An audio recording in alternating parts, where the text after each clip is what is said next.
Ok, então nesta sessão a gente vai introduzir o conceito de independência do caminho de integração para o integral de linha, né, de uma função complexa, o integral do contorno. Então, a ideia é tentar introduzir algo parecido com o teorema fundamental do cálculo para uma função de uma variável, né? Então vamos relembrar aqui rapidamente. Então, no caso de uma função de uma variável, por exemplo, algo assim, você tem uma função f de x, digamos que aqui seja seu gráfico, f de x, por exemplo, com x no intervalo de a até b. E aí lá no cálculo vocês viram que para você calcular, por exemplo, essa área, a área abaixo do gráfico da função, se a minha função f admite o que a gente chama uma primitiva ou a antiderivada, f, né? O que é uma primitiva? É uma função cuja derivada é igual a f. Né? Então, se a minha função f admite uma primitiva f, então o teorema fundamental do cálculo, né, a parte 2 dele, diz o seguinte, que se você quiser calcular a integral de a até b da sua função f de x, tudo que você tem que fazer é calcular a variação da primitiva. A primitiva no limite superior menos a primitiva no limite inferior. Ou seja, isso é f de b, f de b menos f de a. Né? E aí isso já meio que adianta algo que a gente vai ver mais à frente. Que no caso, se uma função admite uma primitiva, a sua integral só depende do ponto inicial e do ponto final. Né? Porque na expressão que a gente tem aqui, para o cálculo dessa integral, só aparece o b, que é o ponto terminal, e o a, que é o ponto inicial do meu intervalo. Tá certo? Então vocês vão ver que isso vai acontecer, de certa forma, para uma função complexa também. Tá? Quando uma função complexa admitir uma primitiva, a gente vai definir essa coisa mais à frente, vocês vão ver que a integral de uma função complexa, ao longo de uma curva que liga um ponto inicial até um ponto terminal, se essa função admitir uma primitiva, independe então do caminho de integração, a forma como você calcula essa integral. Tá? Então é isso que a gente vai verificar nessa aula de hoje, juntamente com outras propriedades que decorrem disso. Tá bom? Então vamos começar com essa definição de independência do caminho de integração. Tá bom? Então, como eu falei, toma dois pontos lá no plano complexo, z0 e z1. Então a gente disse que a integral da f independe do caminho c, do caminho de integração c, ou do nosso percurso de integração c, se a integral sobre qualquer percurso que liga z0 a z1 dá o mesmo valor. Por exemplo, eu posso calcular a integral ao longo desse caminho c1 aqui, eu posso calcular a integral ao longo desse outro caminho c2, eu posso calcular a integral ao longo desse caminho aqui c3. Então, se todas essas integrais derem o mesmo valor, ou seja, se o resultado da integral só depende do ponto inicial e do ponto terminal, a gente diz então que a integral independe do caminho de integração. Tá certo? Bem tranquilo, né? A definição, novamente, só para fixar as ideias. Toma dois pontos lá no plano complexo, z0 e z1. Em geral, como a gente viu nas aulas passadas, a integral depende do caminho que eu escolho. Né?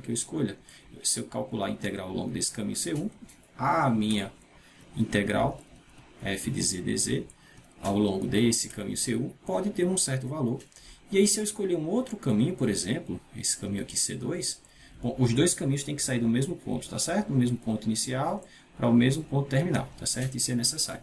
Então, eu posso calcular, em tese, a integral ao longo da minha f, né? Ao longo desse caminho c2. E, em geral, esses resultados são distintos. Não tem por que isso aqui ser sempre igual. Mas, se isso for sempre igual para qualquer caminho quaisquer caminhos que você pegar, que ligue o mesmo ponto inicial ao mesmo ponto terminal, então se isso aqui for válido para qualquer par de curvas que vocês peguem, que sai do mesmo ponto inicial até o mesmo ponto terminal, se isso acontecer sempre, então a gente diz que a integral da f ao longo dessa... Bom, a integral da f independe de c.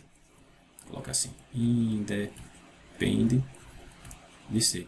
E aí, como não depende do caminho de integração, é comum vocês verem em alguns livros, quando isso acontece, é o seguinte, em vez de eu colocar aqui integral ao longo da curva C, eu coloco só os pontos.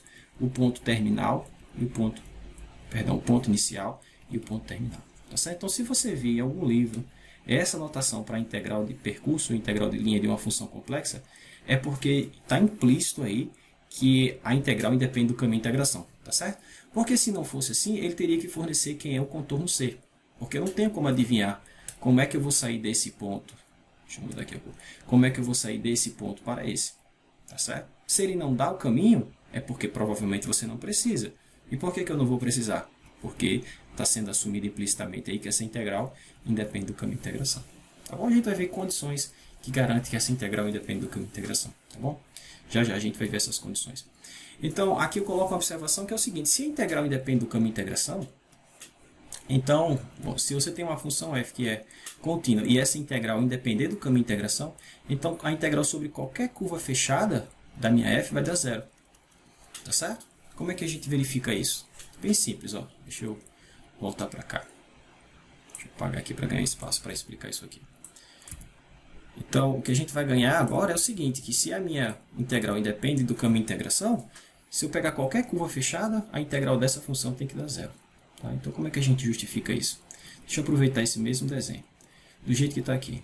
Então, vamos assumir momentaneamente isso que eu falei, que a minha integral independe do caminho de integração. Então, tanto faz, eu posso sair daqui, do ponto inicial para o ponto terminal, por exemplo, ao longo do caminho C1, por exemplo, ao longo do caminho C2. Esses caminhos são arbitrários, tá certo?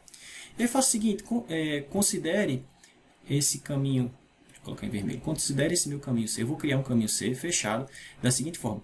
Eu saio de Z0 até Z1 pelo caminho C1, tá certo?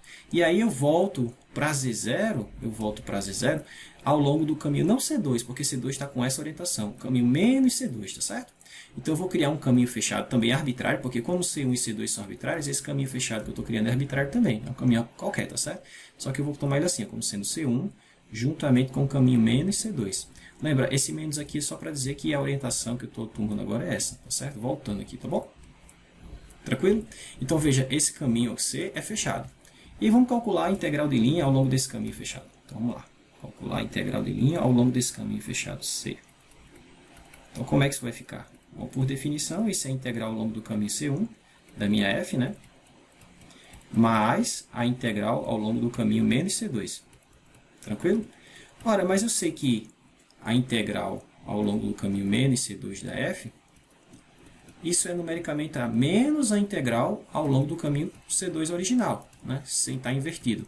Se eu calcular a integral nesse caminho C2 nessa direção, se eu trocar o valor, né, se eu multiplicar isso por menos 1, eu tenho numericamente a integral ao longo nessa direção. A gente já viu isso.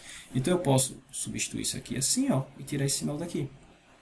Ora, mas como a integral independe do caminho de integração, isso quer dizer que essa integral ao longo do caminho C1 é igual à integral ao longo do caminho C2. Portanto, essa integral é igual a essa. Tá? Então, se isso aqui der 5, isso aqui vai dar 5, só que tem um menos aqui. Tá bom? Então, esse cara vai cancelar esse cara, e aí no final das contas, o resultado aqui vai ser 0. Tá bom? Então, de novo, se você tem uma função contínua f, e se a integral de linha independe do caminho de integração, então a integral sobre toda a curva fechada vai ser 0. E vale a volta, pessoal, disso. Isso é um se somente se da vida, né? Aí dá o seguinte, a integral da f dz independe da c, implica que a integral sobre qualquer caminho fechado é 0. E vice-versa. Se a integral sobre todo caminho fechado é 0, a integral independe do caminho de integração, porque eu posso inverter esse raciocínio. Eu poderia pegar uma curva fechada genérica qualquer, né, e aí marco dois pontos dessa curva, por exemplo, Z0 e Z1, e aí eu pego essa curva fechada C que eu tenho aqui e decomponho em duas curvas, C1 e C2. Tá? E aí essa curva fechada C eu posso ver como CU união menos C2. Assumindo que a integral sobre essa curva fechada é 0, a gente chega que a integral ao longo dessa curva mais a integral ao longo dessa curva tem que ser 0. Aqui é o que está escrito aqui, ó. Aqui é o que está escrito aqui, ó. Tá. Claro, aqui tem um menos, porque quando você for escrever o caminho menos C2, você pode trocar esse menos daqui para cá. Né? Ora, mas se isso é 0 para todo caminho fechado, se você passar essa integral para o lado de lá, ela vai vir para cá positiva, né? Fica a integral de f de z dz ao longo do caminho C2, aí você chega ao resultado que a integral de linha ao longo do caminho C2 é igual ao longo do caminho C1, é igual à integral de linha ao longo do caminho C2, onde C1 e C2 são caminhos arbitrários, portanto a integral independe do caminho de integração. Tá certo? Faz com cuidado a volta desse jeito que eu estou falando, que vocês vão ver que isso é verdade. Tá? Então, moral da história, se a integral de linha independe do caminho de integração, se somente se a integral de linha sobre todo o percurso fechado for 0. Tá certo? Então a gente já tem algumas caracterizações importantes acerca das integrais de percurso ou integral de linha de um campo de uma função complexa. Tá bom? Ok, que é o que está enunciado aqui, né? Aqui para chamar a atenção que quando a integral de linha independe do caminho de integração, eu posso usar essa notação. Tá? Eu não preciso mais dizer que é um caminho, já que ela aí depende do caminho de integração. Eu coloco apenas o ponto inicial e o ponto terminal do caminho. Tá bom? E outra coisa que a gente chamou a atenção é que se a integral de linha depende do caminho de integração, eu posso sempre criar um caminho fechado assim, né? E aí mostrar que a integral de linha sobre esse caminho fechado vai dar sempre 0. Tá bom? E vice-versa. Se a integral de linha sobre todo caminho fechado é 0, posso mostrar que a integral de linha depende do caminho de integração. Certo? Ó, de novo, ó, integral de linha sobre qualquer percurso fechado é 0, se somente se a integral de linha depende do caminho de integração. Tá bom? Show de bola. Então, agora a gente vai definir ou fazer de forma análoga o que vocês têm para a função de uma variável real, né? A gente disse que uma função f de x é uma primitiva de f se a sua derivada for igual a f. Né? Então, para o caso complexo, a gente tem a mesma coisa. Bom, eu digo que uma função analítica f de z, ela é uma primitiva ou antiderivada, tá certo? De f de z, se vale a relação, se quando eu derivo f, o resultado é f. Note que a gente chama isso de uma primitiva, porque se f tem uma primitiva, na verdade ela tem infinitas, né? Porque duas primitivas diferem no máximo por uma constante. Isso é fácil de verificar, por exemplo, ó, se g e f são primitivas de f, note que se você diferenciar essa derivada, essa diferença aqui, g menos f, isso vai dar g' menos f', mas por hipótese esse cara é uma primitiva, então esse é f', por hipótese esse cara é outra primitiva, isso é o mesmo f', isso dá sempre 0. Então, se a derivada da minha função complexa é identicamente nula, é porque esse cara, usando as equações de Cauchy-Riemann, a gente já viu que isso implica que essa diferença é uma constante c. Tá? Ou seja, a diferença de duas primitivas é no máximo uma constante. Tá? Então, se você conhece uma primitiva, na verdade, de certa forma, você conhece todas, né? Elas diferem uma da outra de no máximo uma constante. E para a integração, essa constante é irrelevante. A gente sempre pode fazer ela igual a 0. Tá? Então, o legal é o que vem agora em seguida. Que diz o seguinte, suponha que você tem uma função contínua, deixa eu mudar aqui. Suponha que você tem uma função contínua f, né, em um certo domínio D. Então, se f for uma primitiva de f, então a integral de linha independe do caminho de integração. Então, a integral de contorno sobre qualquer curva, né, só depende do ponto inicial e do ponto terminal. Então, como é que a gente verifica isso? Bem simples também, pessoal. Olha só. De novo, o que eu estou assumindo? Que f é contínua. Contínua. E admite, vou colocar assim, f admite uma primitiva. Não preciso dizer que ela é contínua porque já está implícito nisso que eu estou colocando aqui, primitiva f. Né? Porque, por definição, f tem que ser analítica. E aí, se f for igual a f', como esse cara é analítico, ele é contínuo. Se esse lado é contínuo, esse aqui também tem que ser. Tá bom? Então, a hipótese que eu estou assumindo é essa. Tá certo? f admite uma primitiva. Então, se isso acontece, eu vou mostrar para vocês aqui que a integral da f só depende do ponto inicial e do ponto terminal. Como é que a gente faz isso? Da seguinte forma. Então, pega lá dois pontos, tá certo? Então, z0 e aqui z1. E aí pega um caminho que une esses dois caras, tá certo? Então, seja C um contorno que liga esses dois caras. Veja, C é um contorno arbitrário, tá certo? Mas como ele é um contorno, eu tenho uma parametrização para esse contorno. Então, z de t, por exemplo, com t no intervalo de a até b. Então, o que eu estou assumindo aqui é que z, quando t for a, é o ponto inicial z0, e z, quando t for b, é o ponto terminal z1. Tá, e aí eu quero fazer o seguinte, vamos calcular a integral de linha ao longo dessa curva, desse contorno arbitrário c, da minha função f', tá bom? Como é que a gente faz isso? A gente já viu, parametriza, né? Então vai ser a integral de a até b, então vai ficar f da z de t, né? A gente faz essa composição e multiplica por z' de t dt. Tranquilo? Ora, mas eu estou assumindo que a minha f admite uma primitiva. Então, onde tiver a f, eu posso substituir por... O que quer dizer ft primitiva, né? f' t primitiva quer dizer que f' de z se escreve como f' de fzão linha de z. Tá bom? Então, eu só vou substituir esse cara por esse. Tá? E aí, verificar que o que vai aparecer aqui nada mais é que a regra da cadeia. Então, isso aqui se escreve como fzão linha de z de t vezes z' de t dt. Então, o que eu tenho aqui, como eu falei? Que é a regra da cadeia, né? É a derivada da externa vezes a derivada da interna, né? Então, eu posso escrever isso da seguinte maneira. Isso é integral de A até B, ddt da composta, né? F, z de t, t. Tá certo? Então, aqui, ó, ficou a integral da derivada, é a própria função, né? Então, isso se escreve como f de z de t, e isso desde t igual a até t igual a b. Então, isso vai ficar f de z de b menos f de z de a. Ora, mais z de b é z1 e z de a é z0. Então, moral da história, no final das contas, a gente chega ao seguinte, que é aquela integral, coloca assim, portanto, a integral da f ao longo daquela curva C que une os pontos Z0 ao ponto Z1, ficou apenas o valor da primitiva em Z1 menos o valor da primitiva em Z0, como é no caso do teorema fundamental do cálculo, né? Então isso quer dizer que a integral independe do caminho de integração, pessoal, porque só depende do ponto terminal e do ponto inicial. Tá bom? Então, de novo, o que a gente assumiu? Que fzinho tem primitiva. Se fzinho tem primitiva, então a integral de linha depende do caminho de integração. Tá? Que é o que está esboçado aqui, né? Tá feito aqui. Então, olha só, o que a gente tem até então. Deixa eu colocar aqui as coisas que a gente já pode afirmar sobre as integrais de funções complexas. Então, a gente tem o seguinte. F admite uma primitiva. Então, se f admite uma primitiva, obrigatoriamente a integral da f, a gente acabou de mostrar, né? Independe do caminho de integração, né? Independe de C.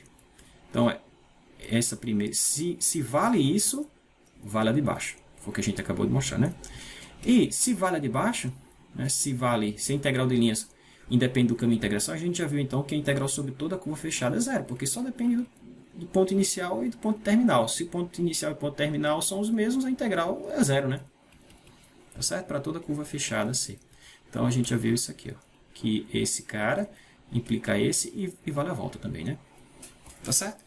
Então, se a gente verificar que isso aqui implica esse de cima, então qualquer uma dessas três são equivalentes. Se uma for verdadeira, todas são ao mesmo tempo. Tá? Então, mais à frente a gente vai ver que sim. Se a integral de linha depende do caminho de integração, então fzinho admite uma primitiva. Tá bom? E depois a gente vai jogar mais alguém nessa lista aqui, que é f ser analítica. Se f é analítica, aí aqui a gente tem que colocar uma pequena condição, né? É um domínio simplesmente conexo D, então se isso for verdade. Então, se vale isso, vale todas essas. E se vale todas essas, vale isso. Tá certo? Mas isso a gente vai ver mais à frente. Mas não perde o foco do que a gente quer fazer, não. A gente quer caracterizar essas integrais de linhas. Ok, então como é que eu utilizo esses resultados que a gente viu até agora para facilitar o cálculo das integrais de linhas, né? As integrais de contorno. Então, nesse exemplo, ele pede o seguinte. Calcule essa integral do contorno aqui, integral de 2z dz, onde C é o segmento de reta que une a origem ao ponto 1 em 1. Tá? Então, o que eu estou pedindo para fazer? O que o problema está pedindo? Calcule a integral de linha do campo. Estou com a cálculo 3 a cabeça, né? Campos vetoriais lá. Porque isso aqui tem tudo a ver com campo vetorial, tá certo? Quando a gente for ver as aplicações, vocês vão ver que, bom, a gente já viu que eu posso associar uma função complexa a um campo vetorial bidimensional, né? Onde as componentes desse campo são exatamente as componentes, a parte real e a parte imaginária desse cara. Então, toda essa linguagem, esse formalismo que a gente está fazendo aqui para funções complexas, a gente tem um formalismo similar para campos vetoriais do R2, né? Mas mais à frente a gente vai ver isso na parte de aplicações. Ok, mas nesse problema ele pede para a gente calcular essa integral ao longo do segmento de reta que une a origem, né, até o ponto 1 em 1. Então a gente tem esse segmento aqui, está aqui a origem, que é o 0, 0. E aí você tem o ponto 1 mais i, né, que é esse cara aqui. E aí você quer calcular a integral de linha, né, essa integral de linha dessa função, ao longo desse segmento de reta. Tá certo? Esse aqui é o meu contorno. Então eu poderia fazer o seguinte, eu poderia parametrizar esse cara, né? Sem problema nenhum. Então z de t é o ponto inicial, que é o 0, 0, mais t, vou colocar aqui 0 mais 0i, tá certo? Não vou colocar. Então, como é que eu posso parametrizar esse segmento de reta? É o ponto inicial, né? Ele parte, que é o 0, 0, mais t, que multiplica o ponto final, que é 1 mais i, menos o ponto inicial, que é o 0 mais 0i. Não preciso colocar, né? Então, isso aqui é uma parametrização desse segmento de reta com t no intervalo de 0 a 1. Veja que quando t for 0, você está aqui. Quando t for 1, você está aqui. Tá bom? Então eu poderia parametrizar, escrever minha função em termos da parametrização, calcular o z' e integrar de 0 a 1. Mas eu preciso fazer isso? Não. Por quê? Olha só. Porque essa função 2z, ela é contínua e ela admite uma primitiva. Quem é a primitiva de 2z? Que função f de z eu derivo para dar 2z? Bom, todo mundo sabe que é z ao quadrado, né? Se eu calcular, é uma função inteira, tem derivada em todos os pontos, né? Se eu calcular a derivada de f de z, f de z, ou seja, se eu calcular f' de z, o resultado é 2z, que é o nosso fzinho. Então, como esse cara admite uma primitiva, eu sei que a integral sobre qualquer caminho fechado, qualquer caminho, não precisa ser fechado, né? Se for fechado é zero. Qualquer caminho, desde que ligue o ponto 0 mais 0i, que é a origem, vou colocar só 0, até um ponto 1 mais i, essa integral vai ser numericamente igual à variação da primitiva, ou seja, a primitiva no ponto final, no ponto 1 mais i, menos a primitiva no ponto inicial. Tá bom? Então vamos fazer isso aqui. Então vamos ter o seguinte. Então a integral de 2z dz ao longo da minha curva C vai ser a integral de 0 até 1 mais i, de novo de 2z dz. E isso vai ser, bom, quem é a primitiva desse cara? Z2. Então isso vai ser Z2 em 1 mais i menos Z2 em 0. Então isso vai ficar 1 mais i ao quadrado menos 0 ao quadrado. 1 mais i ao quadrado é 2i. Né? Que é o quadrado do primeiro, duas vezes primeiro pelo segundo, mais o quadrado de i ao quadrado é menos 1. Né? Então esse cara mata esse, sobra só 2i. Tá bom? Então veja como é simples você calcular integrais dessa forma quando a função tem primitiva. Né? Vale o análogo ao teorema fundamental do cálculo. Tá certo? Então veja como foi bastante rápido, eu não precisava ter parametrizado. Ah, professor, mas a parametrização era simples, né? Porque era só um segmentozinho de reta que ligava esses dois pontos. Mas poderia ser qualquer curva, pessoal. Tá certo? Aí eu disse segmento de reta. Mas, por exemplo, se esse aqui é a origem, é o 0, 0, e esse aqui é o ponto 1 mais i, integrar ao longo desse segmento de reta é fácil, mas eu poderia pegar, por exemplo, um caminho bem tortuoso. Por exemplo, esse caminho composto de várias partes, né? C1, C2, C3, C4, C5, C6, e assim por diante, tá certo? Teria CN caminhos aí, tá certo? Vários caminhos. E aí, se você fosse calcular realmente, pela definição, a integral de linha desse ponto até esse ponto aqui, a integral do contorno da sua função, olha quantas integrais você não teria que fazer para somar tudo isso para no final dar 2i. Tá certo? Então, você evita todo esse trabalho. Tudo que você tem que fazer é a variação da primitiva entre os pontos inicial e terminal. Tranquilo? Show! Então, vamos lá. Bom, e aí se eu juntar tudo isso que a gente tem aí, e a gente aplicar o teorema de Cauchy-Glossart, a gente pode enunciar o seguinte teorema. Deixa eu colocar aqui só mostrar para vocês. Se eu tiver uma função analítica, olha só. Se eu tenho uma função analítica num domínio simplesmente, aqui tem importante, tá certo? Tem que ser um domínio simplesmente conexo, senão eu não posso usar o teorema de Cauchy-Glossart. Então, se eu tenho uma função analítica num domínio simplesmente conexo D, e se C for qualquer contorno em D, então a integral de linha, bom, que liga dois pontos quaisquer, né? Acho que eu não coloquei aqui, mas C é um contorno que liga dois pontos quaisquer, tá certo? Aqui. Então a integral de linha depende de C. Tá? Então como é que a gente justifica isso? Então a ideia é o seguinte, ó, de novo. Vamos colocar aqui todas as caracterizações que a gente já viu até agora. A gente sabe que f admite primitiva, f implica que a integral da f independe de C, do caminho, né? E que isso implica que a integral sobre qualquer curva fechada é igual a zero. Tá? Então a gente já viu que isso implica isso. Deixa eu mudar de cor. Que isso implica isso, que isso implica isso, que isso implica isso, e já já a gente vai mostrar que isso implica isso, tá certo? Então tome como verdade, como se eu já tivesse verificado. Então, se um desses for verdade, todos os três são. Tá bom? Mas, como eu estou assumindo agora que o domínio onde a função toma valores é um domínio simplesmente conexo, então eu sei que nesse caso, se a minha função for analítica, então aqui agora eu estou assumindo que f é analítica. Então, se f for analítica, segue do teorema de Cauchy-Glossart, que a integral sobre qualquer curva fechada é quanto? Vale zero. Ora, mas aí então a gente tem essa brincadeira aqui, ó. Se a integral é zero sobre todo o caminho fechado, que eu estou nessa condição, então se isso é zero, vale a de cima, ou seja, a integral independe do caminho de integração, e vale a de cima, f admite primitiva. Tá certo? Então a gente tem aqui uma cadeia de implicações. Professor, mas se f admite uma primitiva, então a integral então a minha função é analítica? Sim, mas isso a gente só vai poder provar isso na próxima aula quando a gente tiver a fórmula de Cauchy. Tá? Isso é chamado Teorema de Moreira.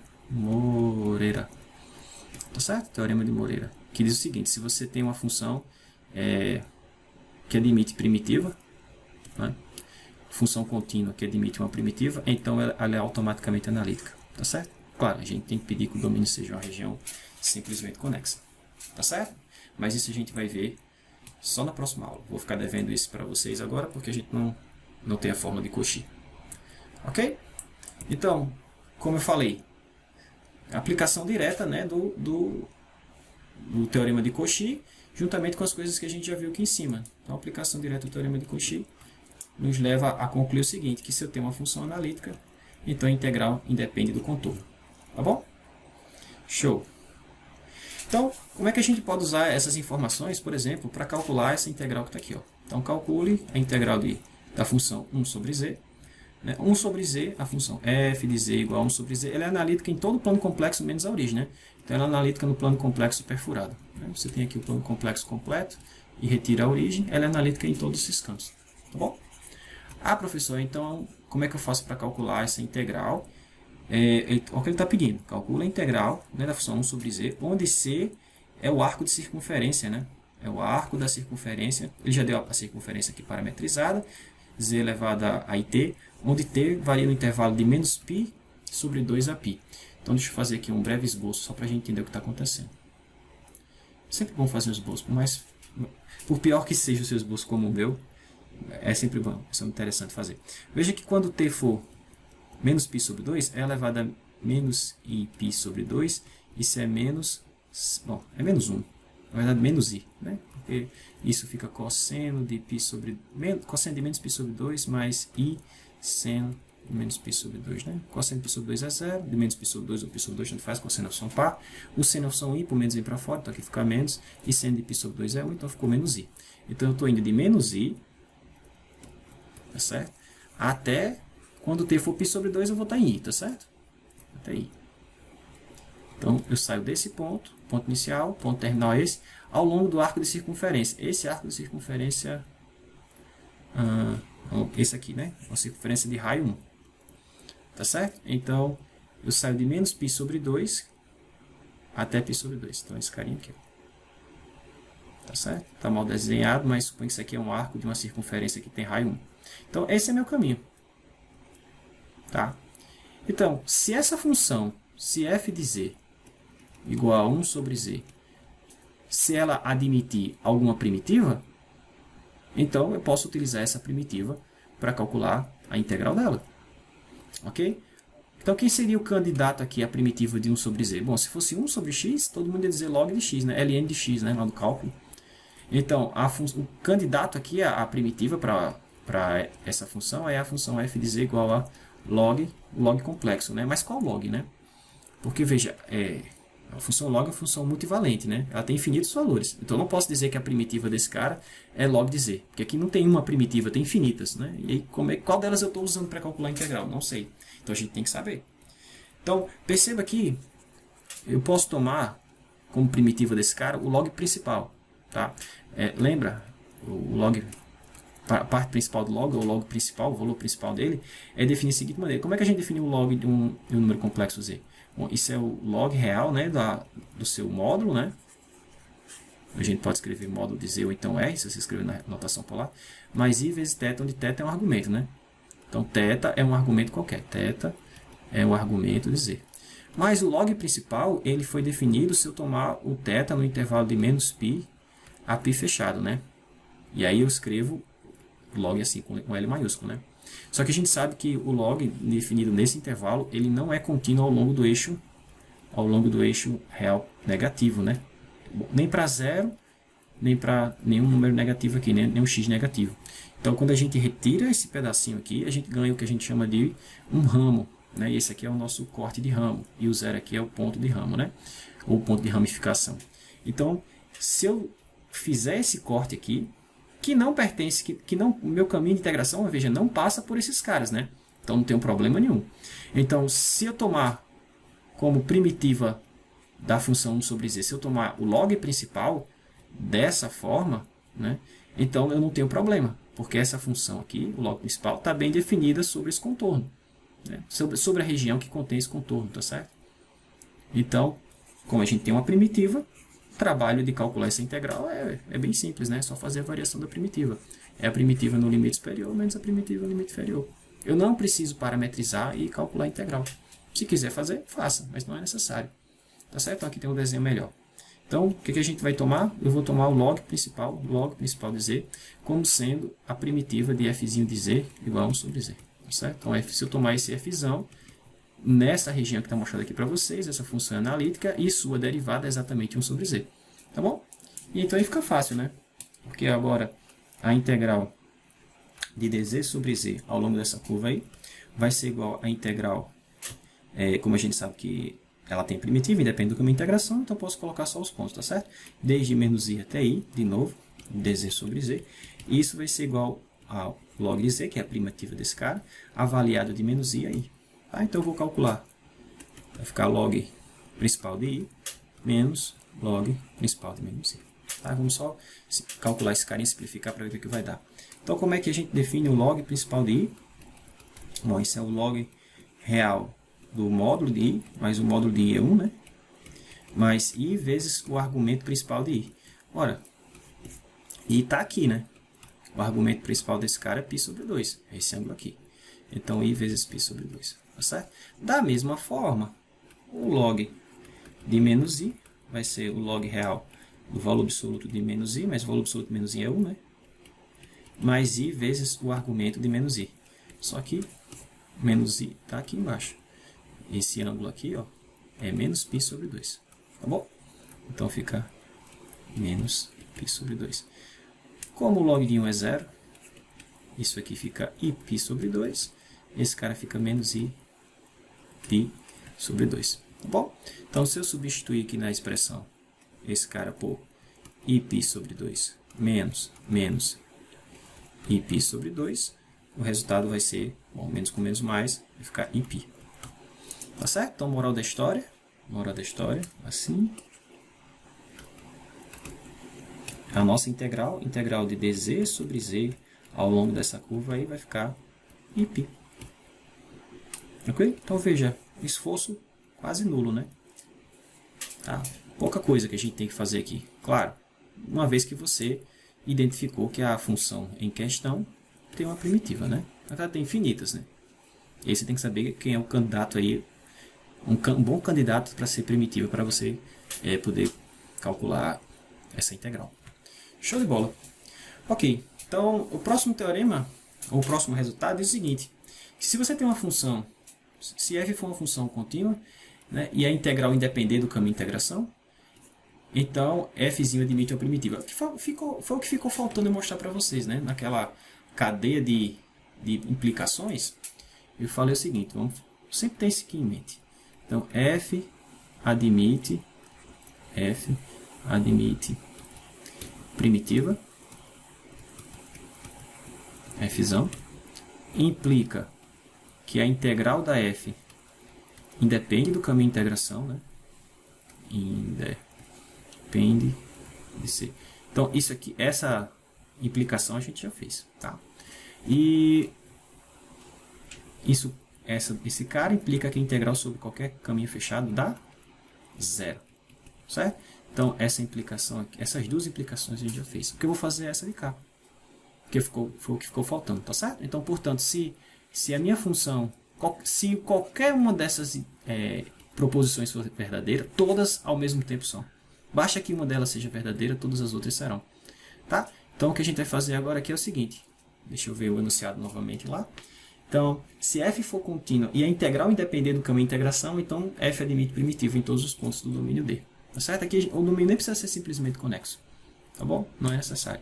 Então, se eu mostrar essa identificação ou essa proposição aqui, então, se vale a primeira, vale a segunda, vale a terceira. Se vale a terceira, vale a segunda, vale a primeira. Se vale a do meio, vale todas as outras duas. Ou seja, vale uma, vale todas. Tá certo? Show. Então, como é que a gente faz isso, pessoal? Então, a única coisa que eu estou assumindo é que a minha função f é contínua, tá certo? A única coisa que eu estou assumindo é que f é contínua. Isso vai ser importante, vai ser necessário. Então, vejam só. Deixa eu fazer aqui um pequeno esboço do que a gente está querendo fazer aqui. Então, está aqui o plano complexo. E aí, a gente está assumindo que a integral independe do caminho de integração. Isso é a hipótese, né? Que f é contínua, a hipótese. Vou colocar aqui em vermelho. A hipótese é f é contínua em uma certa região D. Certa região D. Não precisa ser simplesmente conexo. Tá? F é contínua em D. E a gente está assumindo que a integral de linha independe do caminho de integração, né? Então, essa hipótese, juntamente com a integral da f ao longo de uma curva independe de C. Independe de C. O que eu quero concluir? Que f tem uma primitiva f, ou seja, eu consigo encontrar uma certa função, f, que quando eu derivo o resultado é exatamente f, tá certo? É isso que eu quero mostrar. É isso que a gente tem que verificar. Tá, então faço o seguinte, ó, olha só. A ideia é o seguinte. Fixa um ponto qualquer no plano complexo. Por exemplo, esse ponto aqui. Esse ponto de coordenada é x0 e y0. Tá? E y0, que é o meu ponto x. Vou chamar esse cara de z0. Pronto, melhor. Que é o nosso ponto z0. Esse ponto é fixo, tá certo? Não mexe mais com ele. E aí faz o seguinte, pega um ponto arbitrário aqui dentro. Sei lá, esse ponto z aqui. Esse z é móvel, tá certo? Ele é arbitrário. O z0 é fixo, mas o z é móvel. Show. Então eu vou fazer o seguinte. Eu vou calcular a integral de linha da minha função f de z0 até z. Tá? Por exemplo, vou usar esse caminho. Como a integral independe do caminho de integração, eu posso tomar qualquer caminho, verdade? Então, essa integral aqui, ó, integral de f de z dz, ao longo dessa curva C, o valor dela não depende do caminho, só depende dos pontos iniciais e final. Na verdade, ponto inicial e final, certo? Mas como o ponto inicial está fixo, na verdade ela só depende do ponto final. Então isso aqui é uma função que só depende do ponto terminal. Vou chamar essa função de f. Ah, professor, é essa função aqui, f, que vai ser a primitiva de f? É isso que a gente vai mostrar, pessoal. Tá certo? A gente vai construir, estamos construindo ela para que no final das contas isso seja verdade. Professor, mas essa integral está bem definida, essa função está bem definida? Tá, porque como a integral independe do caminho de integração, só depende do ponto terminal e do ponto inicial, inicial e do ponto terminal, então, e como o ponto inicial está fixo, primeiro está bem definido, porque não depende do caminho, só depende desses dois caras, e para cada z desse eu tenho um valor diferente, então isso define uma função, tá bom?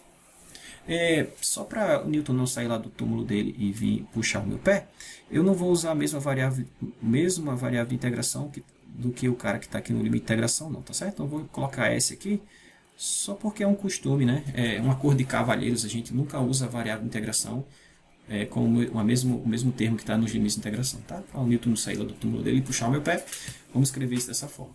Então a minha tarefa aqui vai ser mostrar que essa função f de z é a primitiva que a gente quer. Tá certo? Então a minha tarefa é mostrar que f' de z é igual a f' de z. Isso é o que a gente tem que concluir. Tá bom? Show. Então, como é que a gente calcula a derivada? Bom, qual é a definição de derivada, né? Então, f'linha de z, por definição, é limite de f', dou um acréscimo, né? Então, z mais ΔZ menos f de z dividido por ΔZ, quando ΔZ vai a zero, né? Essa é a definição de derivada, né? Então, vamos calcular isso utilizando a definição, tá bom? Uma outra forma de você escrever isso aqui, uma maneira mais formal, é dizer o seguinte, para todo epsilon, o que eu quero mostrar, pessoal, é que essa derivada é igual a f', tá? É isso que eu quero mostrar, tá certo? Será que isso é isso? Vocês vão ver que sim. Então, uma outra forma de você escrever isso, mais formal, é o seguinte. Para todo epsilon positivo dado, é possível, ou seja, existe um delta positivo também, tal que se z mais z0 menos z for menor que delta, bom, mas isso aqui é delta z, né? Deixa eu colocar direto. Então, se delta z for menor que delta, então isso implica, ou seja, se a distância desse ponto a esse for menor que delta, então a distância dessa função a essa função é menor que epsilon, né? Então, a distância de f de z mais ΔZ menos f de z sobre ΔZ. É uma função estranha, mas é uma função. Menos fzinho de z. A distância entre essas duas funções pode ser feita tão pequena quanto se queira. Tá bom? Então, essa é a definição. Tá? Eu vou inicialmente começar com isso aqui e em algum momento vou partir para isso aqui. Tá certo? Show. Então, como eu vou precisar calcular esse quociente de Newton aqui, para depois fazer o ΔZ tender a zero, vamos fazer isso. Tá? Eu estou propondo que a minha função f de z se escreve assim. Tá? Então, para essa função f de z, calcula essa derivada. Então, vou fazer isso. Tá? Vou fazer o f de z mais ΔZ menos f de z, dividir por ΔZ e tomar o limite quando ΔZ tende a zero. É só isso. Tá? Então, vamos fazer o seguinte. Ó. Eu vou escrever f de z mais ΔZ. Ora, z está aqui. Se eu der um acréscimo em ΔZ, por exemplo, eu posso vir para esse ponto aqui. Ó. Z mais ΔZ. Tá certo? Eu vou dar um acréscimo nessa direção aqui. Ó. Tá? Então, ΔZ, módulo de ΔZ é o comprimento desse segmento. Deixa eu chamar esse segmento aqui. Esse segmento tem um comprimento L. Esse comprimento L é exatamente o módulo de ΔZ. Tá bom? Ok. Então, como é que eu calculo esse quociente de Newton? Então, observe o seguinte. Note o seguinte. Vamos lá, eu vou calcular o f de z mais ΔZ. Então, f de z mais ΔZ. Isso, pela definição, né? Vai ser integral de z0 até z0, perdão, até z mais ΔZ. Por quê, professor? Está aqui, ó, pessoal. Ó. Se eu colocar aqui z mais ΔZ, eu tenho que colocar z mais ΔZ aqui em cima, tá certo? E aí aqui vai ficar f de s ds. Ora, mas eu posso quebrar essa integral como sendo a integral desde z0 até z de f de s ds mais a integral de z até o ponto final, que agora é z mais ΔZ, né? Ok? F de s ds. O que eu quero dizer é o seguinte, olha só. Veja como geometricamente é simples. Para eu sair daqui para cá, primeiro eu venho daqui para cá, mais daqui para cá. Tá certo? Que é o que está escrito aqui embaixo. Ó. É o que está escrito aqui. Tá bom? Mas, isso aqui nada mais é que a própria f de z, né? Tá certo? Esse carinha está aqui, ó, é o f de z. E aí eu vou passar ele para o outro membro. É porque eu preciso de f de z mais ΔZ menos f de z. Né? O f de z já está aqui, só vou passar para o lado de lá para estar no canto correto. Tá bom? Então vamos ficar com f de z mais ΔZ menos f de z. Sobrou apenas isso aqui. Ó. Tá bom?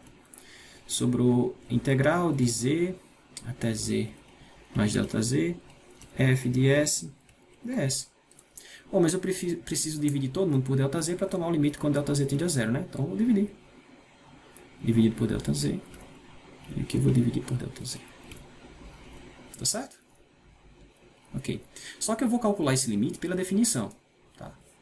Agora a ideia é tomar o limite nessa expressão, e portanto nessa expressão, quando ΔZ tende a zero. Só que eu vou fazer isso pela definição. Tá? Ou seja, eu vou fazer isso utilizando... Cadê onde é que eu botei? Acho que eu apaguei, né? Usando epsilon e delta. Tá certo? Aqui, achei. Vou usar isso utilizando a definição. Tá certo? Ok.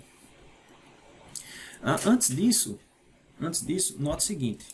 Eu vou ficar sem espaço aqui, deixa eu ganhar um pouquinho de espaço. Deixa eu baixar aqui.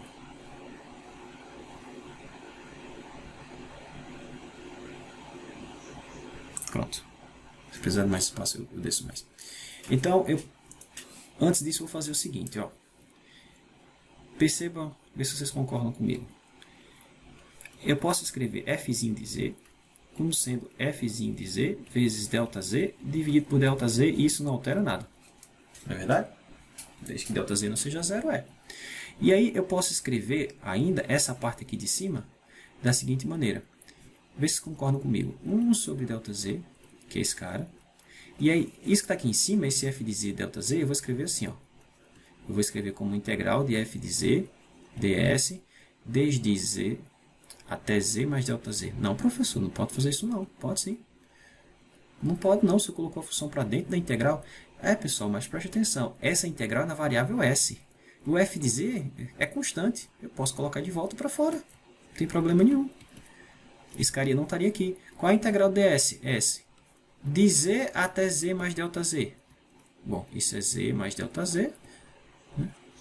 Menos z. Se você cancelar isso com esse ΔZ, que é o que tem aqui. Tá certo? Então, esse é um truquezinho que nos permite escrever essa expressão como uma integral. Tá bom? É só isso.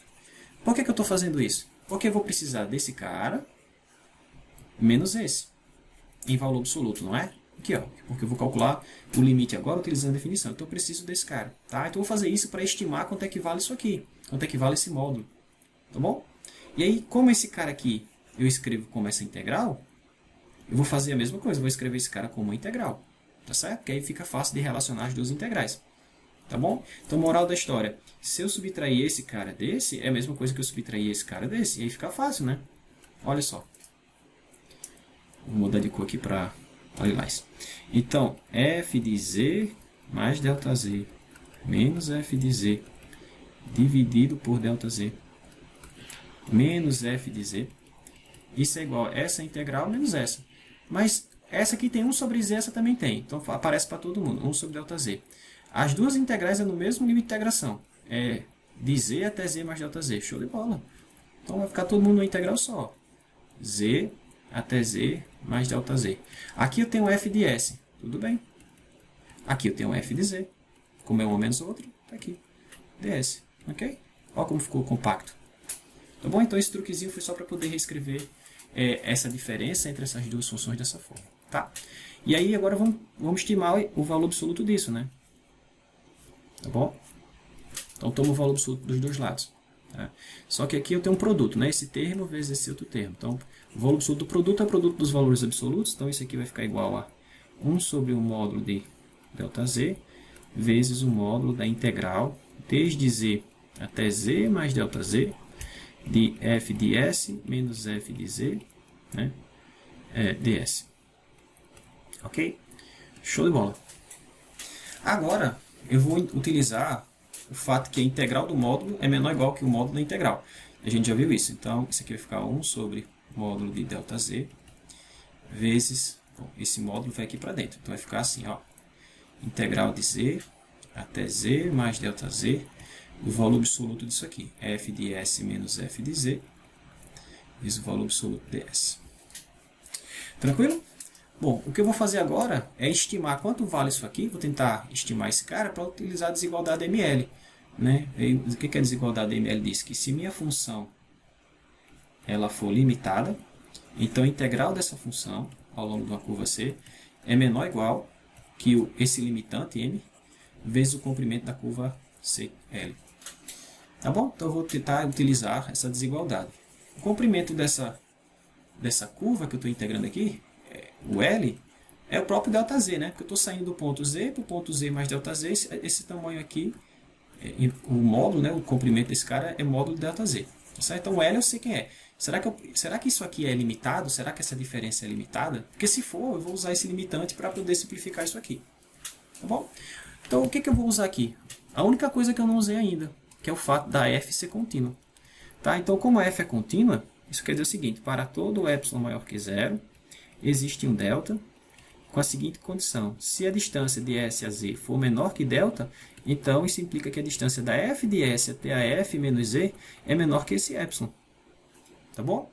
Isso vem do fato de que f é contínuo.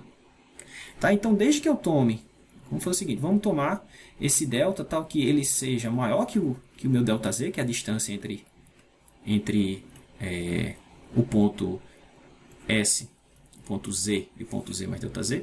Então, vamos tomar um delta lá, um número real que seja menor que esse cara. E se eu fizer isso, para esse epsilon dado, se eu tomar esse cara, isso já é suficiente. Por quê? Porque perceba que o meu S, o S que está aqui, ó, na variável de integração, ele está entre Z e Z mais ΔZ, né? Então, olha só, presta atenção. Aqui eu tenho o ponto Z, aqui eu tenho o ponto Z mais ΔZ. E meu S está aqui dentro. Por exemplo, meu S é esse cara aqui.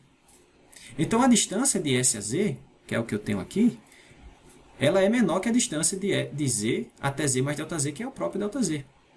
Tá certo? Então, se eu tomar esse cara menor que delta, com certeza a distância desse cara a esse outro ponto é menor que delta também. Por quê? Porque esse ponto está dentro desse intervalo maior, dentro desse segmento maior. Tá certo? Então, tomando isso, a gente tem que então S menos Z obrigatoriamente é menor que delta, e sendo ele menor que delta, vale isso aqui. Tá certo? Isso implica isso que está escrito aqui, que f de s menos f de z é menor que epsilon. Tá certo? Então, para esse epsilon que eu escolhi, como a função é contínua, eu consigo garantir que essa função aqui é limitada por esse cara epsilon. Tá bom? Então, isso aqui tudinho, ó, é menor que epsilon. Tá bom? E aí eu vou utilizar a desigualdade ml aqui. Ó. Isso aqui é menor que epsilon. Portanto, essa integral é menor que m, que é o limitante, que nesse caso é epsilon, vezes L, que é o comprimento, que nesse caso é ΔZ. Tá bom? Então vai ficar o seguinte. Já estou até ficando sem espaço. Só mais um pedacinho aqui eu já consigo terminar. Estou fazendo passo a passo porque esse resultado não é complicado da gente verificar e é bem interessante. Tá? E tem ramificações interessantes que a gente vai ver mais à frente. Deixa eu colocar mais um pouquinho para baixo. Acho que aqui tá bom. Show. Ok, então vamos continuar. Então, vou partir desse azulzinho aqui, ó. Tá, então isso vai continuar sendo menor ou igual 1 sobre módulo de ΔZ. Como esse cara aqui é menor que epsilon, então utilizando a desigualdade ml, isso vai ser o m dele vezes o L. Então o m dele, o limitante, é o próprio epsilon, e o comprimento daquela curva é valor absoluto de ΔZ. Tá, então esse cara cancela com esse, então a gente fica aqui, isso é menor ou igual a epsilon. É menor, tá? Sem o igual. Então, moral da história, o que a gente mostrou aqui, para todo epsilon dado, eu sempre consigo fazer essa distância menor que esse epsilon dado. Tá certo? Então isso quer dizer que o limite dessa coisa, quando ΔZ tende a zero, é igual a essa coisa. Tá? Então fica verificado, então fica provado, portanto. Então, isso implica que realmente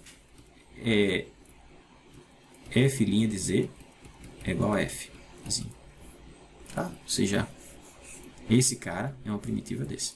Tá? Por quê? Porque a gente mostrou, pela definição aqui, que isso aqui é a derivada disso. Tá bom?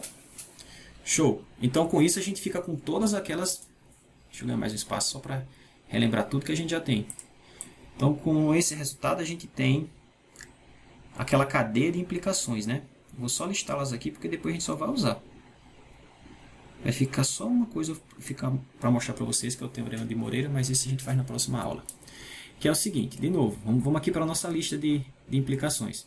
Então, tem o seguinte, ó, f admite primitiva fzão. Isso é equivalente, eu não vou colocar mais isso somente si, isso é equivalente, elas duas são equivalentes, aquelas duas quais? Essa proposição e essa aqui é equivalente a essa daqui, né? Independe de si. Tem um si somente si aqui, tá bom? E se somente si é integral de linha sobre qualquer caminho fechado, for zero, tá? E aí a gente, colocando um adendo, né, de que o domínio onde essas coisas estão definidas, se esse domínio for simplesmente conexo, então se a minha função for analítica, nesse domínio, então vale todas essas aqui também. Certo? Aqui é o seguinte, vale uma, vale todas. Essas três são independentes do fato da função ser ou não analítica. Mas se minha função for analítica num domínio simplesmente conexo, o teorema de Cauchy garante que a integral de linha sobre todo caminho fechado é zero. Ah, mas se eu cheguei aqui, pessoal, eu ganhei todas, não é assim?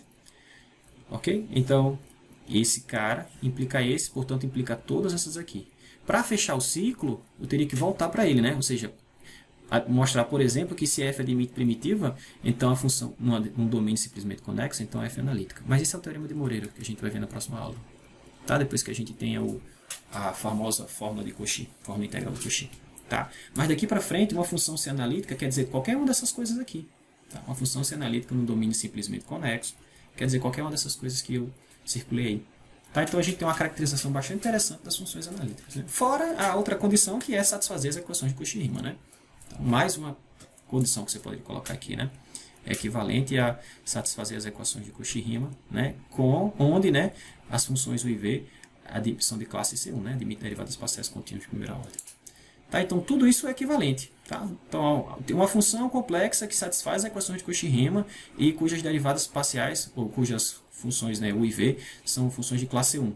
Isso quer dizer o quê? Quer dizer que a integral de linha depende do caminho de integração, quer dizer que a integral de linha sobre todo caminho fechado é zero, quer dizer que ela admite uma primitiva, quer dizer que ela é analítica, tá certo? Então todas essas implicações são equivalentes. Ok? Aqui é só a verificação disso que eu acabei de falar para vocês. E aí, se a gente juntar esses dois teoremas, o 3,6 e o 3,8, o 3,8 foi o que eu fiz agora, a gente tem o que eu falei, né? Então, se você tem uma função analítica em um domínio simplesmente conexo, então ela admite uma primitiva, né? E como a gente viu, sendo analítica, a integral sobre todo caminho fechado, na região simplesmente conexa, vai ser zero, teorema de Cauchy. Mas se ela é zero, a integral independe do caminho de integração. Se independe do caminho de integração, admite a primitiva. Tá? Então, e esse somente se, né? Mas a volta a gente precisa do teorema de Moreira, só a próxima aula. Ok, então vamos fazer só um exercício para fechar a aula de hoje. Que é o seguinte, vamos calcular essa integral aqui. Tá? Então, se a integral da função z elevado a meio, veja, isso aqui é uma função multivalente. Então, quando eu for calcular essa integral, eu tenho que saber qual ramo eu estou utilizando da função. Né? Porque, do contrário, eu não tenho como calcular a integral. Integral do quê? Como é que é essa função? Se ela é multivalente, ela tem infinitos valores. Eu não tenho como definir integral. Tá bom? Então, a gente vai ajustar o ramo ao caminho em questão. Como assim, professor? Olha só. Ele pede para a gente calcular a integral dessa função multivalente, né? Z elevado a meio, ao longo do contorno aqui abaixo. Ó. É um contorno que liga, ou que leva o ponto menos i até o ponto i através desse contorno aqui. Ó. Tá certo? Opa, foi demais. Através desse contorno. Ah, professor, então eu vou fazer o seguinte. Eu vou pegar algum ramo da função z elevado a meio. A z elevado a meio tem dois ramos, né?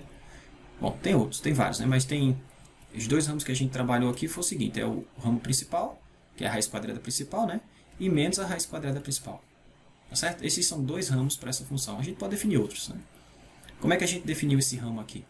Bom, ele é definido assim.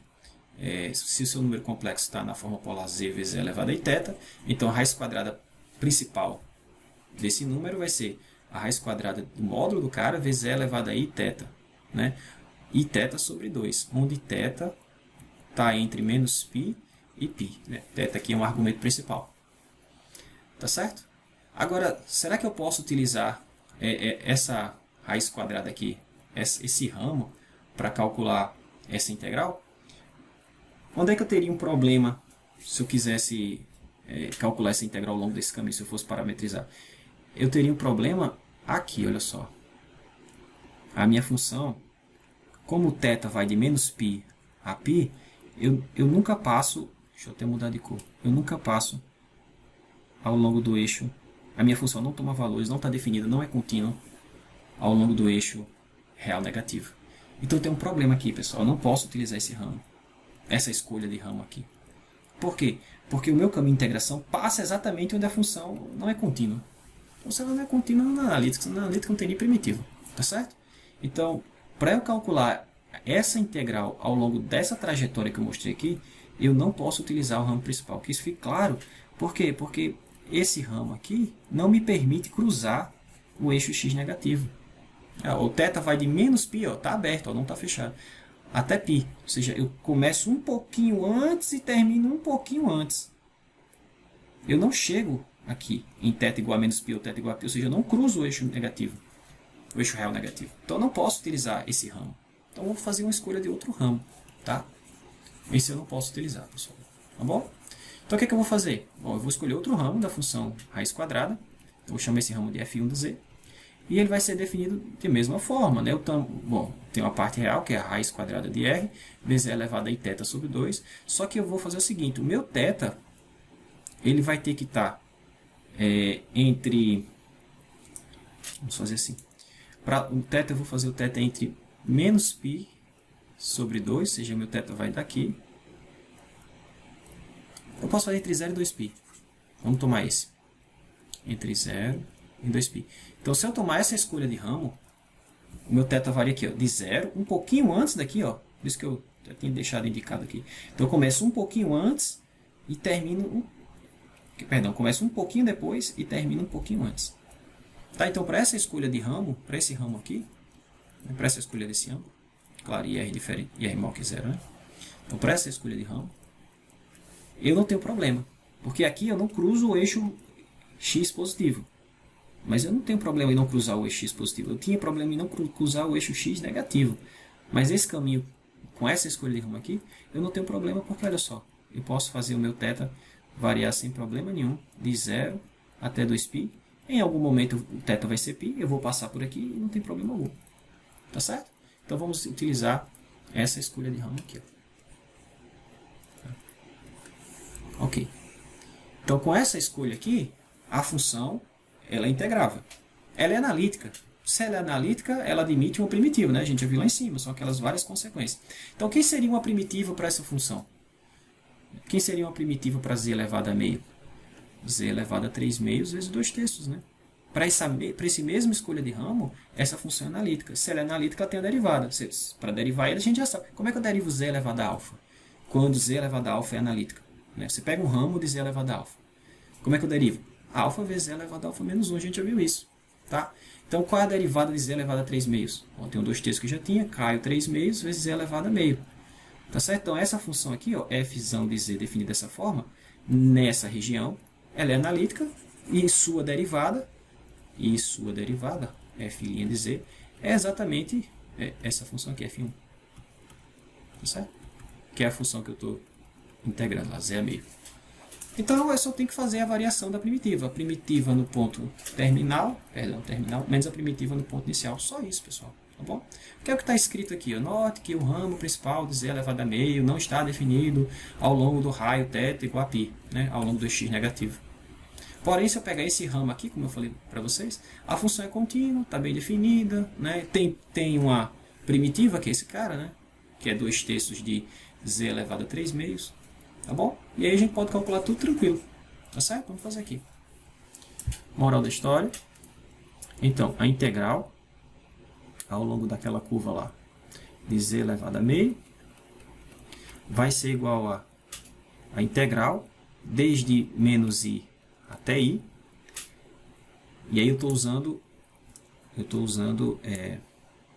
essa representação aqui, tá certo? Para ela, para a função z elevado a meio, então raiz de r é elevado a i θ sobre 2. Né? Vou colocar t sobre 2, tá certo? T sobre 2. Aí agora eu preciso escrever o dt. Ô professor, o senhor vai fazer isso mesmo assim? Vai parametrizar? Não precisa não, pessoal. Eu iria até fazer, mas não precisa. Basta pegar a primitiva, né? Tá certo? A primitiva é 2 terços de z elevado a 3 meios. Desde o ponto menos i até o ponto i. Acabou, pessoal. Tá? Porque se você parametrizar, vai dar certo. Só é trabalho, tá bom? Não vamos fazer isso não. A gente pode utilizar os teoremas, não vamos fazer isso não. Então, 2 terços de... Então, vai ficar i elevado a 3 meios menos menos i elevado a 3 meios. Tá certo? Eu vou só simplificar isso aqui, calcular essas potências complexas, e a gente termina. Mas é só isso. Acabou aqui. Tá? Então, como é que fica esse i elevado a 3 meios? Como é que eu calculo i elevado a 3 meios? Pessoal, como é que eu faço um número complexo elevado a outro número complexo? A definição que a gente deu foi o seguinte. Isso é exponencial de alfa vezes algum log de z. Tranquilo? Show. Só que eu estou usando o log onde o θ está definido de 0 a 2π. Tá certo? É esse log aqui, esse ramo do log que eu estou usando. Tá? Então, z elevada, ou i elevado a 2 terços, como é que eu posso escrever? É elevada de 3 terços, né? É 3 meios. É e elevado a 3 meios vezes o log de i. Isso fica e elevado a 3 meios vezes... Bom, o log de i vai ser o log do valor absoluto dele, que é log de 1, que é 0. Que eu não vou, vamos colocar assim, log de 1. Mais i vezes o argumento. Então, quem é o argumento de i? Utilizando essa faixa de valores para o θ. Ora, o i está aqui em cima, né? Como o meu θ varia de 0 até 2π, esse é π sobre 2, tá certo? Então, ficou i π sobre 2. Tá? Log de 1 é 0. Então, vai ficar i π sobre 2 vezes 3 meios de π. Isso ficou e elevado a 3π sobre 4, tá certo? E elevado a 3π sobre 4 i vezes isso. Tá bom? Da mesma forma, o menos i elevado a 3 meios, isso vai ser e elevado a 3 meios vezes o log de menos i. A única coisa que vai mudar, pessoal, daqui é só o argumento. Tá certo? Vai ficar e elevado a 3 meios, vai ficar log de 1 também, é o log real, né? Mais i vezes o argumento. Quem é o argumento de menos i? Ah, professor, menos π sobre 2. Não, errado. Menos π sobre 2 não está na nossa faixa de interesse. A faixa que eu defini o ângulo aqui é de 0 a 2π. Então, você não pode dizer que o argumento de menos i não é menos π sobre 2. O argumento desse cara é Ó, começou em 0, 3π sobre 2. Tá certo? Cuidado. Por isso que é importante fazer a escolha do ramo antes, tá? Para não ser pego de surpresa. Então, 3π sobre 2. Tá? Isso aqui é 0. Então, a gente vai ficar com o quê? 339, ficou E elevado a I 9π sobre 4. Tá certo? Tá só a diferença desses dois caras. Agora, rapidão, pessoal, olha só. 9π sobre 4 é 8π mais π sobre 4. Né? 8π sobre 4, 2π. 2π mais π sobre 4. Só que eu sei que a exponencial ela é periódica com o período 2π. Então isso aqui é a mesma coisa que E elevado a I π sobre 4, tá bom? Então eu vou colocar aqui assim, ó. Vou apagar esse cara e vou colocar só π sobre 4, tá bom? Qualquer coisa, volto no vídeo aí. Ok. Então, moral da história. Logo, como é que vai ficar a integral? Ficou assim, ó. Bem simples, né? Então, a integral da minha função z elevado a meio, dz, ao longo daquele caminho dado, vai ser esse cara, e elevado a 3/4 de π, e elevado a i 3/4 de π, menos e elevado a iπ sobre 4. Tá bom? E aí, se você quiser, pode abrir um pouco mais isso, usa a forma do Euler, isso vai ser, ó, acho que eu tenho aqui embaixo feito, pessoal. Vou só colocar e passa aqui para baixo. Então vai ficar cosseno de 3π sobre 4, mais i seno de π sobre 4. 3π sobre 4, não é assim? 3π sobre 4. Então, limite superior, menos agora o limite inferior. Vai ficar cosseno de π sobre 4, mais i seno de π sobre 4. Tá bom? Esse é raiz de 2 sobre 2. Esse é raiz de 2 sobre 2. Esse é menos raiz de 2 sobre 2. Esse é raiz de 2 sobre 2. É o que está aqui embaixo, ó. Tá bom? E aí esses caras vão se cancelar, como tem aqui, ó, ele raiz de 2 com esse cara, vai sobrar menos 2 vezes esse, vezes o 2 terços está aqui. Tá bom? Então esse é o valor da integral. Então cuidado com a escolha do ramo que vocês fizeram, para não pegar os argumentos errados, tá bom? E para terminar, vamos fazer esse outro aqui, ó. De novo, a integral de outra função multivalente. Então tem que definir desde o início, baseado nos pontos que ele dá, e no contorno, quem é o ramo que você vai utilizar para integrar, senão não faz nem sentido você integrar essa função dessa maneira. A gente já viu que z elevado a alfa, essa função exponencial complexa, ela, ou potência complexa, na verdade, é uma função multivalente, né? Porque ela é definida em termos do log, e o log é uma função multivalente. Né? Então tem que ter cuidado. Tem que saber quem é o ramo do log que você está usando para poder definir esse cara. Tá bom? Então vamos lá. Quem são os pontos que ele pede para a gente calcular? Calcula a integral, né, de z elevado a i. Ele diz que se é qualquer contorno que liga o ponto menos 1 ao ponto 1, mas ele diz o seguinte, ó, tem que estar acima do eixo x, ok? Então, tem um diagramazinho aqui para a gente ver. Pronto, ó.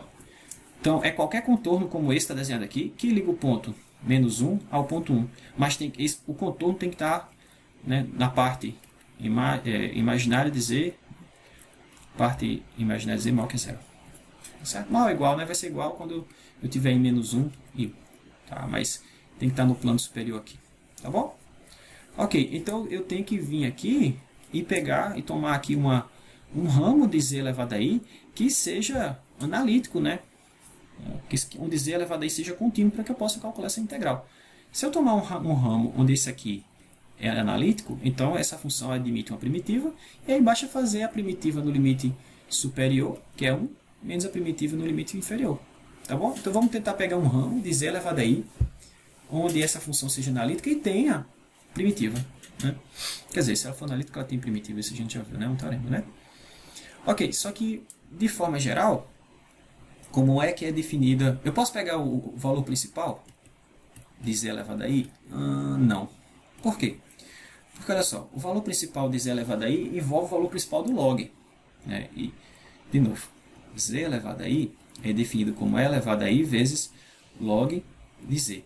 Se eu for pegar o valor principal desse cara, então eu vou ficar com o log principal, certo? Então, e se eu ficar com esse log principal, eu vou ter um problema. Que problema? Como eu estou querendo sair de menos 1 até 1, em algum momento eu tenho... Bom, no momento inicial eu estou aqui, ó, em menos 1. Só que o log principal ele não está definido para valores onde eu tomo onde o meu z está sobre o eixo x negativo, nem sobre o zero, nem o eixo x negativo. Então essa função, o log na verdade, não está definida aqui em cima onde eu estou iniciando a curva, que é o menos 1. Então eu não posso utilizar esse cara. Ah, professor, mas e se eu utilizar ele, fizer a composição, né, a parametrização do caminho, se ele tivesse dado, que eu nem sei quem é, né? Mas se ele tivesse dado, eu fizer essa composição com o caminho e o integrando fosse uma função contínua por partes, nesse ponto. Aí sim, você poderia fazer como a gente fez na aula passada. Mas aqui ele não me deu nem o caminho, pessoal. Então, a forma alternativa de resolver isso, na verdade, a maneira que eu vou resolver isso é o seguinte.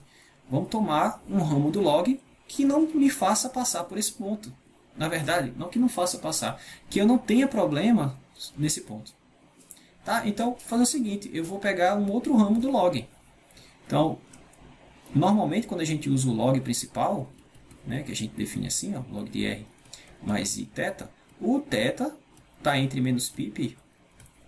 Tá certo? Então, eu vou fazer o seguinte, eu vou pegar outro ramo do log, e aí eu vou fazer o seguinte, eu vou tomar, eu tenho que ter uma varredura, né, o meu θ tem que ter um comprimento 2π, tá certo? Se eu faço esse menos esse, o comprimento é 2π. Então eu vou fazer o seguinte, eu vou ter um outro intervalo de comprimento 2π, porém que exclua o eixo, que não exclua o eixo x negativo. Por exemplo, eu vou excluir o eixo real, o eixo imaginário negativo, tá certo? O y negativo e o zero. Por quê? Porque eu não vou passar por aqui, eu vou passar aqui em cima, mas não vou passar aqui embaixo.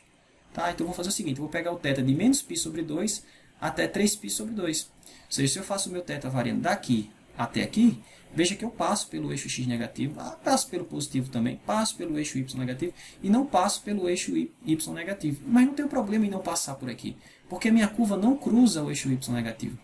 Tá certo? Cruza o eixo, ou sai do eixo x negativo. Mas agora não tem problema. Tá certo? Então eu vou usar esse ramo do log, e aí eu vou definir a função z elevado a i, eu vou definir esse ramo, chama f1 de z, esse ramo de z elevado a i. Tá certo? Esse ramo aqui. Onde o r é maior que zero e o θ está nesse intervalo. Tá bom? Então, com essa escolha, essa função analítica, sendo analítica, ela tem uma primitiva. Quem é a primitiva dela? Então, a primitiva dela... Bom, quando essa função aqui, quando o valor principal dela é analítica, quando eu tomo o valor principal desse cara, claro que é analítica, ela é diferenciável. Se ela é diferenciável, como é que é a derivada desse cara? É alfa vezes z elevado a alfa menos 1. A gente já viu isso, né? Isso para qualquer alfa. Certo? Desde que esse cara seja analítico. Tá bom? Então, isso quer dizer que alfa vezes z elevado a alfa menos 1 tem esse cara como primitiva, né? Porque a derivada desse é esse. Tá bom? Então, isso quer dizer o seguinte, olha só. Se eu colocar aqui, ó, alfa mais 1, serve para qualquer alfa, tá? Dividido por alfa mais 1, se eu chamar isso de fzão de z, se esse cara for analítico, a derivada desse cara vai me dar a minha função f de z, que é z elevado a alfa. Tá? Cai o alfa mais 1, cancela com esse alfa mais 1.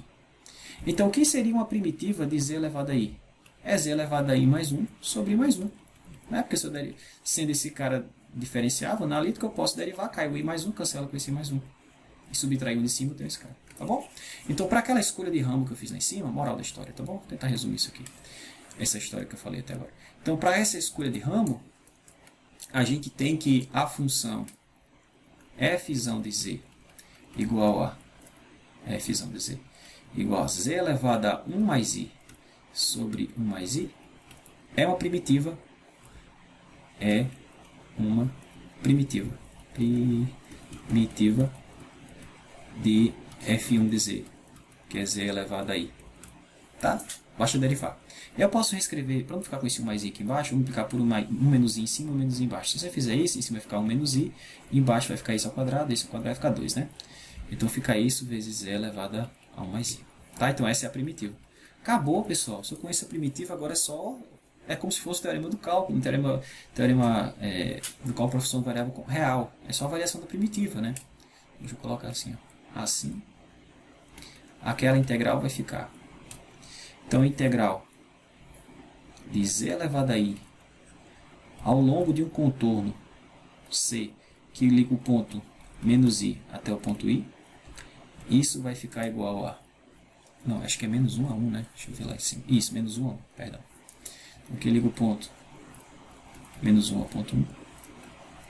Isso vai ser igual a variação da primitiva, ou seja, ser 1 menos i sobre 2, vezes z elevado a 1 mais i, isso avaliado em menos i e avaliado em i, e 1. Tá bom? Então tudo que eu tenho que fazer é calcular essas potências complexas e acabou. Tá? Acabou mesmo. Então vai ficar 1 menos i que multiplica. Ora, quando z for 1 elevado a qualquer coisa é 1. Então o primeiro ficou 1 mesmo. Menos 1 elevado a 1 mais i. Tá? Eu vou fazer esse cara separado, jogar aqui e acabou. Ok, então deixa eu descer mais um pouquinho aqui. Então como é que eu calculo? Menos 1 elevado a 1 mais i. De novo, é definição. É elevado a menos 1, perdão, é elevado a 1 mais i, que multiplica o log de menos 1. Agora, cuidado, esse log é aquele log que eu defini, né? Nesse ramo, o R maior que 0 e o θ entre menos π sobre 2 e 3π sobre 2. Cuidado, é essa faixa aqui, tá? Eu usei esse corte aqui, tá bom? Estou retirando o eixo y negativo. Tranquilo? Vai vendo. Então, isso ficou elevado a 1 mais i. Como é que calculo o log de menos 1? Vai ficar o log real do valor absoluto de menos 1, que é o log de 1, que é 0, não vou colocar, mais, vou colocar só assim, i vezes o argumento. Então, qual é o argumento de menos 1? Menos 1 está aqui. Ó. O argumento é π. Antes eu não podia usar π, né? Porque quando eu estava naquele intervalo inicial para o valor principal do log, o meu θ varia de menos π a π, então eu nunca chegava em π. Mas agora eu posso usar π sem problema nenhum, porque π está nesse intervalo. Olha como faz diferença. Tá bom? Ok. Então, como o argumento é π, só substituir π aqui. Ó. Então, isso vai ficar elevado a iπ. I ao quadrado menos 1 é menos π. Ok? Então, isso é elevado a menos π vezes e elevado a iπ. Só que e elevado a iπ é menos 1, né, pessoal? Tá bom? Então, moral da história. O valor da minha integral. Deixa eu fazer aqui embaixo. Tá aqui, ó. Deixa eu jogar aqui para cima. Tá certo? Então ficou 1 menos i sobre 2, que multiplica 1, já tinha aqui, ó, menos esse carinha. Só que esse carinha aqui que eu estou mostrando para vocês deu menos e elevado a menos π. Com o menos da forma vai ficar mais, né? Aqui, ó. Tá bom? Então, moral da história, para finalizar aqui, a integral ao longo daquele caminho dado de z elevado a i dz é 1 menos i sobre 2 vezes 1 mais e elevado a menos π. Tá certo? Então, cuidado quando for calcular integrais de funções multivalentes. Você tem que definir com cuidado quem é o ramo em questão, para que faça sentido a integral. Tá? Não vá pegar um ramo onde o caminho passa por ele, e aí você não pode usar o ramo. Tá certo? Aí você pega um ramo apropriado para a integral. Tranquilo? Vou ficando por aqui. Até mais.